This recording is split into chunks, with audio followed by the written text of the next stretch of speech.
Hello everybody, welcome back to the channel. Continuing on with the short track theme for ovals to start Season 3 of 2022, Week 1. We are here at the Rookie Legends Series VRS Cup at Charlotte Motor Speedway running the Legends Oval.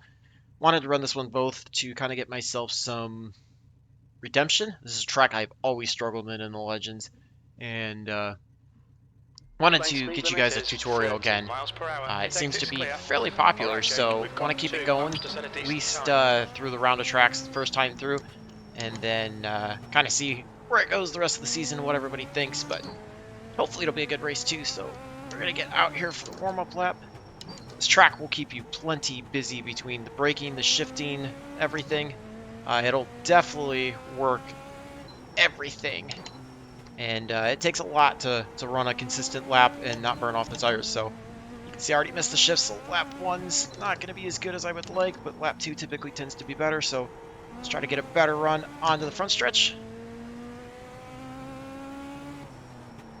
Qualifying's definitely important. You want to try to get as close to the front as you can. I feel like I have the potential to get the pole, so don't really want to throw it away this lap if I can. Definitely faster than the first lap. You can see it picked up about a tenth and a half. And that's going to put us second, so probably about the worst spot I could be. Trying to restart on the outside. Let's see. I think you should be able to do, I guess there's no brake buys. Sorry, I thought there was brake buys for some reason. Yeah, car number 2 qualified where we were. About just a little over half a tenth off of the pole sitter, although the 10 easily could have issues. Qualifying definitely matters. You want to be as close to the front as you can. Obviously, inside row would be preferable, as it is definitely a inside groove track. Although, I'll just try to do the best I can to fall in behind the 10 and see if I can save tires and then work around them at some point. So it's gonna potentially be a bloodbath. No cautions, kind of similar to the street stock race. So gonna get paints refreshed and then check everybody as they get loaded up. Just going to try to do the best I can on the outside, 40 laps. It's pretty standard for the Legends cars unless it's on a longer track, so just make the most of it that we can. Get gridded up. We got a couple guys that seem to be a bit iffy on the connection, so we'll watch out for them. You want to be shifting somewhere right around between 8,800 and 8,900 RPMs. Shift a little bit sooner coming out of turn 2 into the backstretch, because with it being flatter, you're going to pick up the RPMs a little bit faster. Whereas when you're coming out of turn 4 onto the front stretch with the front stretch still being banked a little bit, it's going to act kind of like a little bit of an incline, and the car won't pick up the RPMs quite as fast, so you can wait just a little bit.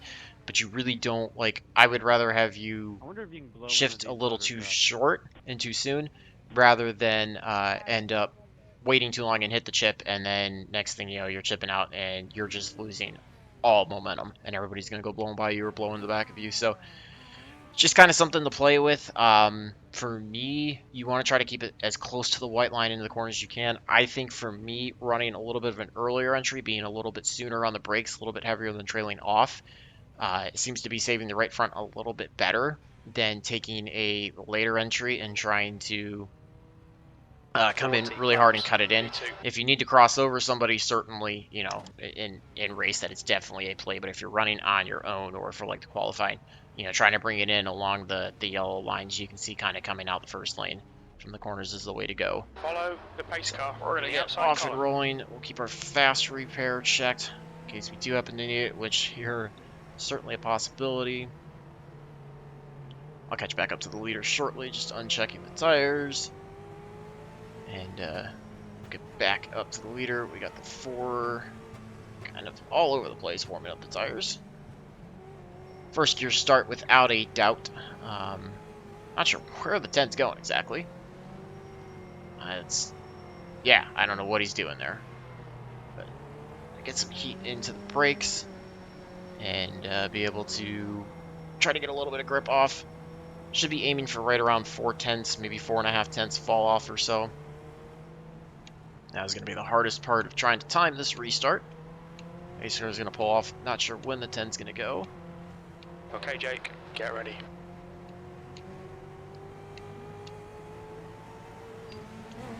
He's off and rolling. It was such a hard restart to time, but was able to get in front of the 4, so didn't downshift there for some reason. Stupid my part.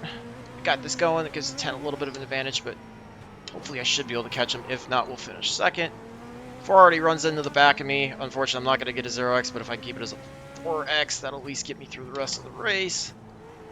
I don't think I did anything. I think the 4 just drove into the back of me. You can see what I'm talking about the chipping and how much momentum I lose, so it's a busy, busy race. Aim for low 17.0s, something like that, maybe 17.05, 17.06, depending on your track conditions and temperature. Don't want to be pushing it too hard too early and burning the tires up, but you certainly want to be able to click off some fast laps. Braking a little bit sooner, downshifting, and then rolling off will be the best way. Got to be careful when you downshift too, because if you do it too soon, you will rotate the car a bit too much. Pulled away, we got almost a 2-second gap over 1. 10 has a little bit of a blink there. Might have tapped the outside wall there. P2. Just trying to be as smooth as I can, keep the momentum on once I get on the throttle. We're setting the pace. That's a new fastest lap. Definitely catching up to the 10, so not too worried about it. Just want to keep close enough that I have a shot to get him at the end.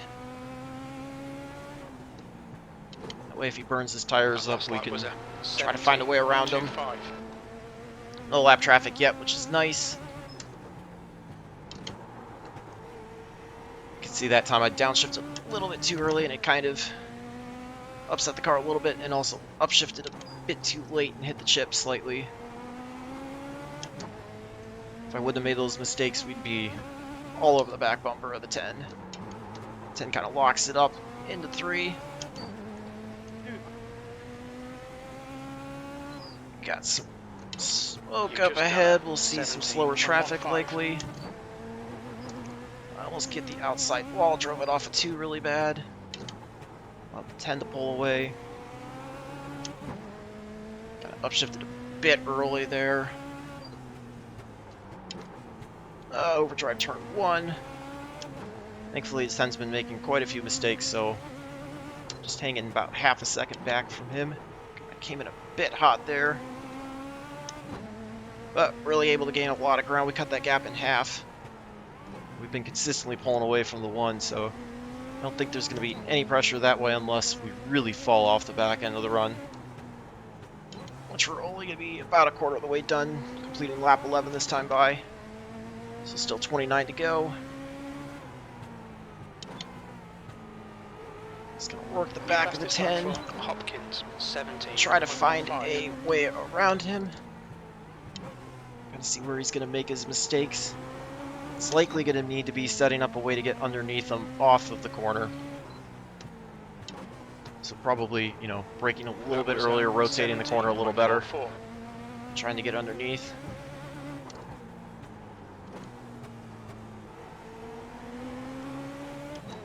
Keep an eye on the gap. Looks like the 1's start to maybe catch. It's down to 2.0.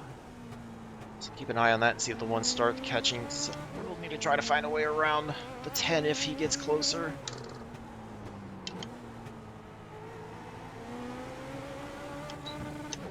I hit the chip again. Gotta watch that. Now the 1's definitely catching us. 17.41.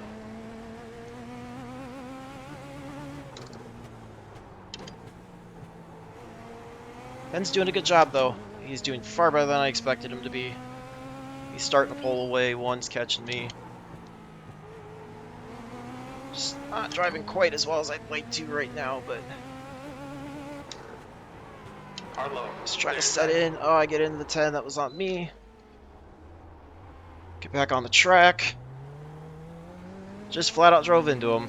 That was all it was. Thankfully, not a 4X out of it, but hopefully I did not upset his car. It didn't look like I did. The gap to Braun. Back to 4th. Not good if I wanted to gain I rating, and obviously not a good look for you guys. Just overdrove the entry there and tried to stay out and cutting underneath, and that did not work out very well. So, see if we can battle back to a podium. Try to catch the 4. We're gonna have no shot at the 1 or the 10 unless they somehow make a mistake. I overdrive 3 there, which is not gonna be good for the right front. Only good side is we're not quite halfway yet.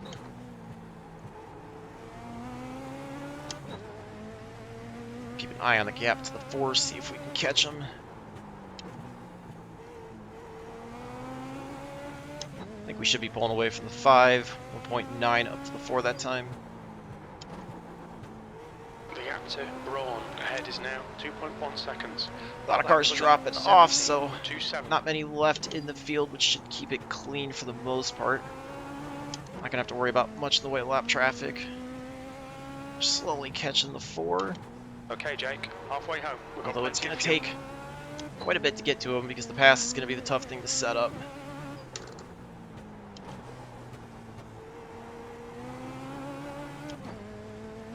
Time gap stabilized at 1.8. That was a 17.33 P4. Everybody seems to be fairly even paced in this race. It's just not what I expected based on seeing the qualifying times.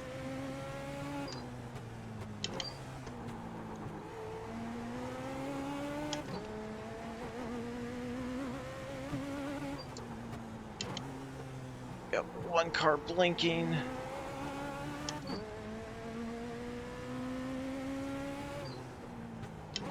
Looks like the 1 is catching the 10. Trying to catch the 4. The gap to Braun in front is now 1.79. Got the gap down to 1.6 with 16 laps to go. The quickest at the moment. Doesn't mean much that I'm turning the fastest laps when, you know, they made the mistake. Overshot turn 3, you could hear the wheels skip. Everybody's tightening up. We're going to have a good battle for first through third on track, and I'm hopefully going to be able to insert myself into that. Got one slower car up ahead. It's the 11. Let's see if we can get by him quickly and not lose too much time. So we picked up quite a bit on the 4, but I'm thinking we'll probably lose quite a bit trying to get by the 11. 11 locks it up into 4, almost made contact. Coming up on here. 10's got issues, 12's got issues. They're outside. I think that should put us into second now. We got the 11 right behind us. 4 got in that. Maybe third. No, it does put us second.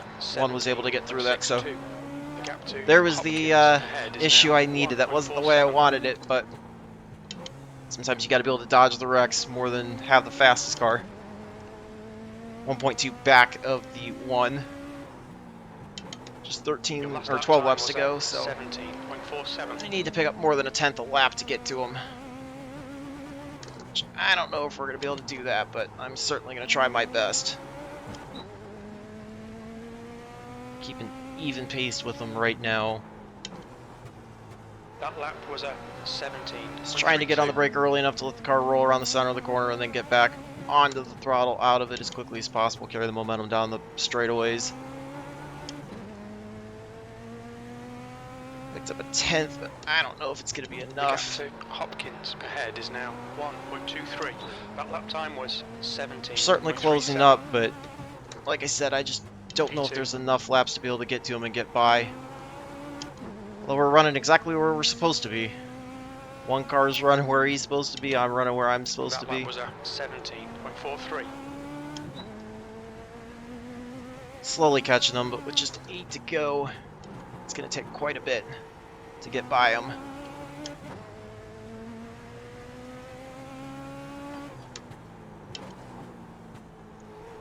Trying to roll the center of the corners to be able to, like I said, get off. Oh, I hit the chip. It's just going to hurt the run off. The gap to Hopkins in front is now 0.90. Got it down to 0.7 with 7 laps to go. So we're definitely catching. You've just done a 7. Really getting him in the center of the corners. That time he gets off to a little bit better than I did. Don't know if the lap car is going to make impact on the race. The 6. Kind of locks the left front up, going into 1. That's going to help me out. Gets us a 10th. So I do the same thing going into 3. 0.63. Got it down to 4/10 with just 5 laps to go.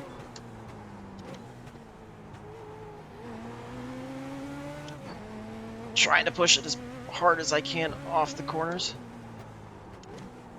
He locks it up again into 3. Certainly driving better right now, but am I going to have enough with just 4 laps to go? Try to do the best that I can to see if I can pull this lead off.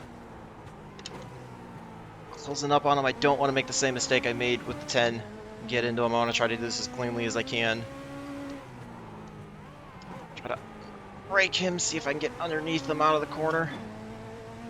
6 is just far enough ahead that I don't think he's going to come into play.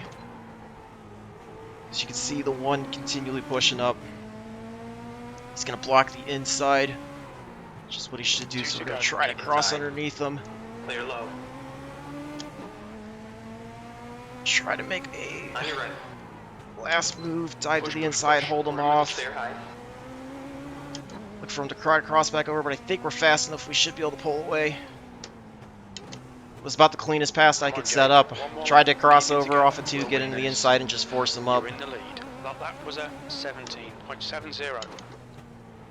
Bring it across the line, we'll see what he do. He gets a little loose, so able to recover, bring it home with the win. Obviously got a big fortunate break to deal with the 10, but I'll take that. You deserved that today. Nice drive there, 1. That was a lot of fun those last few laps. Just wanted to say thank you to him. We all both ran each other cleanly. That was a lot of fun, so I'll take that. Obviously made that 1 mistake with the 10 that I didn't want to, but we were able to recover pretty well. So let's take a look at that mistake with the 10 and then go on from there. Actually, you know, look at the tires first. 94, 96, not terrible, especially because you can see the left sides really weren't too far off. So definitely the more you can make use of braking early, letting the car roll through the center instead of turning too hard, trying to get back on the gas. The second you get, you know, off the brake, the better you're going to stay the right front, the more grip you're going to have. You could see the 1 was kind of overdriving, trying to push it. He was kind of pushing up towards the end, and me having a little bit of fresher right sides was allowing me to be able to cut in a little bit more. You know, I was also adjusting my braking points, but having that little bit of extra grip in the center of the corners really helps be able to make up time for sure. So not really all that. Hate you got took out there, Tucker. Not a bad job there. Again, we certainly got a big break with the 10 getting taken out, but chat down and take a look and see. We'll take a look at what happened to the 10 as well as our deal with the 10 and then go from there. So he was we were running pretty consistent 4 to 5 tenths off the back of him, and I just made a stupid mistake. So I believe it'll be the next lap. Just showing you the lap before to kind of set it up. You could see I was running probably about 4 car lengths back. But there was times where he was, you know, getting a little bit slower in the corner. So like this time, was able to gain quite a bit. Probably picked up a car length right there, cut it down to like 3, and then he slowed down a little more than I thought. And I did not quite judge that well enough. Was very fortunate that where I got him, you're going to see me come in. He just really slowed down quite a bit earlier than I think he had been, and a bit more than I expected. So I was trying to stay wide and thought he was maybe going to push up, get on the throttle early, and you know, just made a really bad judgment. Got into his right rear. Thankfully, it didn't actually really upset him at all, I don't think. Let's watch it from his perspective. I don't think it upset him one bit. Maybe sent him just into the grass, but no, I think he cut down on his own. So it honestly, it didn't even do anything to him, and it just you know, spun me around. But I'll take a look and see what happened with the lap traffic as well. He had the 11 to deal with, so he drives to the inside of the 11. Clears the 11, no problem. Okay, so it's not going to be the 11 that's going to cause the issues. I'll try to see if it's going to be the 12 up ahead. 12 pushes wide off of turn 4. But keeps it clean. This is the lap when he has the issue. Okay, so the 12 locks it going into 1. He sees that. He tries to dive underneath, and then the 12, oh, that sucks. That's just a horrible break for him. So he saw exactly what he needed to, and let's look at it from the 12's perspective. The 12 just honestly, like, I think he tries to get back to the gas too early. You can see how much steering deflection, wheel deflection he's got in. At this point, his car's not really turning on the axis that he has the wheels at. He's just basically kind of plowing and skidding sideways. So his car's still going to be headed in this direction while he's hoping it's going to be headed out this way. So you can see how that's pushing out, headed straight for that Bank America sign in between pit stall 14 and 13. It actually turns a little more than I think, but it just clips the wall and it sends it dead left off the wall. And the 10, I don't think he was expecting him to come off the wall that hard.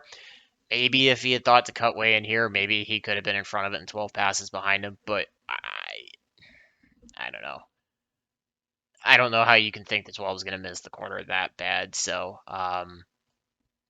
you look at it from the perspective of the 12, the 1 gets by, and then the 4 honestly just plows right into the 10. Let's look at it from the 4's perspective. So he's coming in, he sees that, and he decides to go low. And I wonder, did the 10 hit the gas? Because if the 10 hit the gas, he shouldn't have. It almost looks like he did. Because the 4 thought he was going to clear the 12. If anything, the 12 was going to go out towards the outside wall. So the 4 would have been fine there. The 1 shouldn't have been involved in it. The 1 barely gets in front of the 10. And then the 4's got nowhere to go at that point. Because chances of getting on the brakes and sliding in between the 10 and the 4, or the 10 and the 12, are not going to happen. So 4 goes airborne, he goes flipping to the infield, ends up landing back on all fours. 10 gets crushed. You can see the 9 get by. Let's look at it from inside the 10's view. So I really wonder if the 10 had actually gotten on the gas. Which, if that was the case, I mean, I've done it plenty of times, but I would not advise doing that. So I want to rewind it. We're going to take it slow and watch the RPM. So this is where he makes contact with 12. You see the RPMs drop. And then let's see if the RPMs pick back up. Because he's kind of straightening it. I don't know. The RPMs kind of pick up, but it's not like a drastic amount. So like, I don't know if it was just the car settling from the spin or if he did actually get into the gas. It's kind of a, I can't really assign the blame right away without seeing that, but that's kind of tough to say. And then obviously I was able to slot right through, so we'll take a look at it again from my perspective. Get back, okay. So you can see, let's bring this in slow motion. Bring it from the center of the corner. We'll bring it in slow motion. So I'm working off the center. I see the 11. I'm trying to get to the inside of the 11. I don't want any part of them. Then I see the 4. I see the smoke now. I'm hoping that they're just going to stay high and try to follow the 4 in the same line. So as soon as I see the 4 go down and make contact, now it's just I'm going to part the middle of the 2. And that really wasn't as scary looking as I might have called out initially, but that was certainly an absolutely massive break. The best I should have probably been able to do was maybe third, maybe somehow get lucky and get a second out of it if there had been contact between the 1 and the 10. But that was an absolute gift, for sure. So tough break there for the 1. Definitely not the most ideal situation. Let's go take a look at the pass right at the end. So this is with 3 to go. I was definitely gaining big time into the center of the corner, and I still felt like I was braking early. I didn't really feel like I was driving that deep and getting big time on the 1, and you could see him kind of overdriving. That's what's sliding him up through the center of the corner. So we're able to gain quite a bit. I'm going to try to set up the crossover. He locked it up, so I kind of tried to dive underneath. I was certainly by no means there, and I think with me holding the inside, I was just kind of able to scare him up a little bit. I was nowhere near making contact. Was it aggressive? 100% yes. Absolutely, that was incredibly aggressive. I was not there, but I was prepared to back off hard enough that if he crossed in front of me, I should have fallen in right behind him and been able to get on the gas, even though I was on a really shallow angle. And if he was going to bail out, which I was hoping was going to be the case, then that was going to play out exactly how I planned. So really happy I was able to execute that. Felt like I did a much better job rebounding from my mistake this time compared to other races. So hopefully you guys enjoyed that one. Let's take a look at the results. Hopefully should be fairly positive. Safety rating we'll probably lose a little bit on. 1956 strength of field, so pretty weak. But again, it's rookie season or rookie series. You're probably going to expect that from most of them. A lot of guys don't shy down to this. So another .07 with a 4x, but that's again a 4x at Charlotte Legends Oval. Honestly, I won't feel too bad about it. You can see the only one that had no incident points did not actually ever be, it never connected into the session and never ran. So I guess, we'll take it with a grain of salt. Again, it's Charlotte Legends Oval. It happens. It was a stupid mistake. I could have easily ran that whole race without an incident point. That was just, my completely my misjudgment and my bad. But so, I mean, not in the danger zone of getting demoted yet, but certainly want to try to get some clean races, get that going back in the right direction, and continue on to the track to, 4.0 land and able to gain 68. So, probably about the most I was going to get. Obviously, his car number 2 was expected to finish up towards the front anyway, so I'll take a pretty decent iRating chunk, just under 2750. So, at least able to keep that going in the right direction. Hopefully, you guys learned something. I know I didn't want to talk too fast, didn't want to block out some of the action, but want to try to give you guys, the driving tips and tutorials and what I'm finding works. Let's see, we returned the fastest lap of the race, or no, we were sorry, 2000s off the fastest lap. That was the one, and I think the tire saving definitely was working the way that we wanted it to. So probably could have contended with the 10 pretty well, cleanly for most of the race had that not happened. So um, we'll take it and continue to move on. So feel free to leave any analysis of what you saw. If you guys would have done any differently, if you've run this and found anything else to be a success, hopefully if you're newer to this series or newer to Oval and you're looking to get into this, it's definitely, I would recommend it for sure for starting out. Once you get out of the street stocks, I would say learn street stocks, run those a little bit, and then get into this and get a good feel of short track, braking, momentum, tire saving. A lot of this will translate really well to a lot of series. And for the most part, it happens to be pretty clean. Charlotte Legends Oval is always going to be a little bit more contact with how small it is and how tight it is, but smaller fields kind of help mitigate that a little bit. But the racing, for the most part, really seems to be pretty good in this. I'm actually having a lot of fun with it. So hopefully you guys enjoyed that. Hopefully you learned something from it if you're looking into the series or if you've been running the series and been struggling a little bit. And until the next one, I hope all your laps are fast, your races are clean, and your finishes are good. Thanks for watching.